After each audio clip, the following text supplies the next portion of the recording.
नमस्कार दोस्तों, स्वागत है आपका अपने चैनल ऑनलाइन मित्र पर। जैसा कि आप सभी लोगों ने जो थंबनेल पढ़ लिया कि हमें ईपीएस में कितनी प्रॉब्लम आ रही है। हालांकि थंबनेल से आपको ये समझ में नहीं आएगा कि हमें क्या क्या प्रॉब्लम आ रही है और आगे हमें क्या फेस करना पड़ेगा।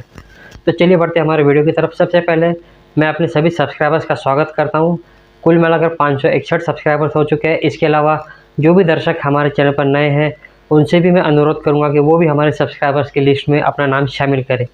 चलिए बढ़ते हैं हमारे वीडियो की तरफ। जैसा कि आप सभी लोगों को पता है कि 1 जनवरी 2024 से लेकर आज 31 मई 2024 और अब तक के हम एपीएस संचालकों ने जो भी कुछ सहा है वो काफ़ी बर्दाश्त के बाहर हो चुका है, क्योंकि अब एपीएस का जो बिजनेस है वो 100% से लेकर अब सिर्फ और सिर्फ 25% पर आ चुका है और बाकी 75% जो बिजनेस है वो हमारा ख़त्म होने के कगार पर हो चुका है। अब कई सारे रिटेलर शायद वो मुझे कमेंट में कहेंगे नहीं हमारा बिजनेस तो बहुत अच्छा चल रहा है या बहुत सारे कस्टमर आ रहे हैं। तो मैं आपको बता दूं कि एपीएस में इतने नए नए नियम आ चुके हैं जिसके बाद अब हमारा बिज़नेस जो पूरी तरह से ख़त्म हो चुका है और अब आपके पास सिर्फ एक ही ऑप्शन है कि आप अब अपने बिज़नेस को जो है वो चेंज करें, नहीं तो फिर आपके पास जो है आपकी जो आमदनी है वो पूरी तरह से समाप्त हो जाते होते अब ज़्यादा समय नहीं लगने वाला है। तो जैसा कि मैं आप लोगों को बता दूं कि अभी यूनियन बैंक ऑफ इंडिया इसके अलावा central bank, bank of Baroda, ICICI bank, इन बैंकों में इतने सारे रेस्ट्रिक्शन आ चुके हैं और इसके अलावा जो स्टेट बैंक ऑफ इंडिया इसमें भी रेस्ट्रिक्शन जो है वो कम नहीं है। आपने देखा होगा कि 1 अप्रैल 2024 जैसा कि मार्च का महीना आप लोगों को पता है कि इस महीने में कई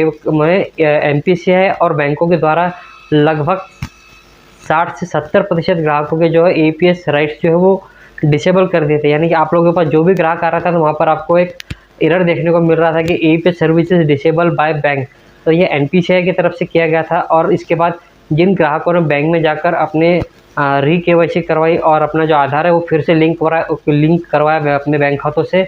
उसके बाद ही उनका एपीएस सर्विस जो है वापस से शुरू किया गया था। लेकिन इस कंडीशन में भी और एक कंडीशन आ गई थी कि यूनियन बैंक ऑफ इंडिया और आईडीबीआई बैंक द्वारा ये जो अमाउंट है वो 5,000 रुपये ही निकल रहे थे, उसके ऊपर का अमाउंट जो है वो नहीं निकल रहा था। हालांकि आईडीबीआई बैंक की ये जो लिमिट है वो तकरीबन 1 जनवरी से ही चल रही है और यूनियन बैंक ऑफ इंडिया की जो है दिक्कत हमें फरवरी महीने के बाद देखने को मिल रही है। यानी कि पहले यूनियन बैंक ऑफ इंडिया का जो अमाउंट है वो कम से कम 10,000 रुपये तक विड्रॉल कर पा रहे थे, लेकिन अब हम 5,000 से ऊपर का अमाउंट जो है विड्रॉल नहीं कर पा रहे हैं। इसके अलावा आईडीबीआई बैंक में भी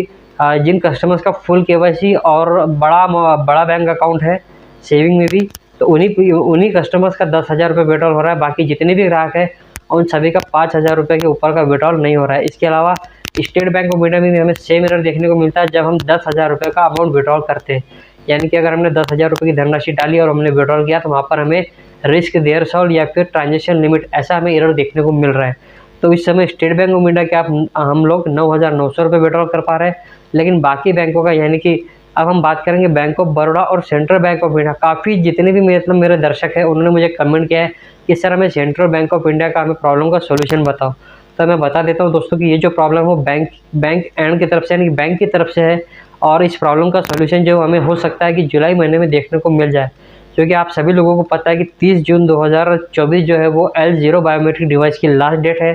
तो हो सकता है कि L1 डिवाइस आने के बाद सेंट्रल बैंक ऑफ इंडिया और बैंक ऑफ बड़ौदा इन दोनों का ही पैसा विड्रॉल होना शुरू हो जाए। हालांकि बैंक ऑफ बड़ौदा का पैसा तो भी 10 में से एक रिटेलर का पैसा जो है बैंक ऑफ बड़ौदा एक रिटेलर जो है वो बैंक ऑफ बड़ौदा का पैसा विड्रॉल कर पा रहा है, लेकिन 9 रिटेलर जो है बैंक ऑफ बड़ौदा का पैसा विड्रॉल नहीं कर पा रहे हैं। इसके अलावा कुछ जो यूट्यूबर है वो आपको एक गलत जानकारी दे रहे हैं कि बैंक ऑफ बड़ौदा का पैसा इस तरह से निकालिए, इस तरह से निकालिए, इस आईडी से निकालिए। तो मैं आपको बता दूं कि ऐसा कुछ भी नहीं है दोस्तों। ये उनकी बायोमेट्रिक डिवाइस है जो कि बैंक ऑफ बड़ौदा से मैच खा चुकी है और इस वजह से उनका पैसा निकल रहा है, जबकि हमारी बायोमेट्रिक डिवाइस जो है वो वाइट लिस्टेड कर दी गई है बैंक ऑफ बड़ौदा द्वारा। यानी कि अगर हमने कोई नया बायोमेट्रिक डिवाइस खरीदा और हमारे आईडी से हमने पैसा विड्रॉल किया तो उस सब 2 दिन, 4 दिन, 15 दिन तक या 20 दिन तक हमारा पैसा विड्रॉल हो रहा है और उसके बाद अचानक ही हमें ये प्रॉब्लम दोबारा देखने को मिल रही है कि पैसा विड्रॉल नहीं हो रहा है। इसके अलावा बैंक ऑफ इंडिया और बैंक ऑफ बड़ौदा और सेंट्रल बैंक ऑफ इंडिया जिनका भी एपीएस से पैसा विड्रॉल हो रहा है, इसमें भी एक नई लिमिट लगा दी गई कि आप पूरे 1 महीने में एक आईडी से सिर्फ एक ही बार विड्रॉल कर पाएंगे। यानी कि मान लीजिए कि अगर आपके पास 3 अलग अलग कंपनी की मल्टीपल आईडी है, स्पाइस मनी, पे नियर बाय या रैपी पे, तो आप इन तीनों में एक एक बार विड्रॉल कर पाएंगे। लेकिन अगर आपने स्पाइस मनी में किसी ग्राहक का पैसा विड्रॉल कर लिया है तो वहाँ पर आपको ट्रांजेक्शन लिमिट का एरर देखने को मिलेगा। इसके अलावा वो कस्टमर फिर पूरे पैन इंडिया में, पूरे भारत में किसी भी स्पाइस मनी की आईडी से पैसा निकालने जाएगा तो वहाँ पर उसको सेम यही एरर देखने को मिलेगा, ट्रांजेक्शन लिमिट एक्सिस्ट। तो ये भी एक दिक्कत देखने को मिल रही है, यानी कि पूरे 1 महीने में सिर्फ आप एक ही बार विड्रॉल कर पाएंगे। और जो एक नई और समस्या है वो है एम डिवाइस को लेकर।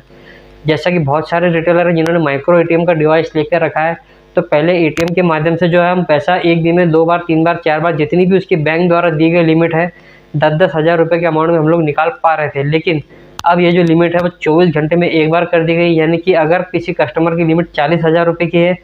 तब भी आप उस कस्टमर का 10 हज़ार रुपये से ऊपर विड्रॉल नहीं कर पाएंगे अगले 24 घंटों तक। तो ये भी एक दिक्कत है, यानी कि अब एपीएस का जो बिजनेस, यानी कि एक जो ग्राहक हमारे पास पूरे महीने में 30 से 40 हज़ार रुपये विड्रॉल करने आता था वो मात्र अब 10 हज़ार विड्रॉल करने ही आएगा। यानी कि आपकी आमदनी जो है वो 100 रुपये से घटकर मात्र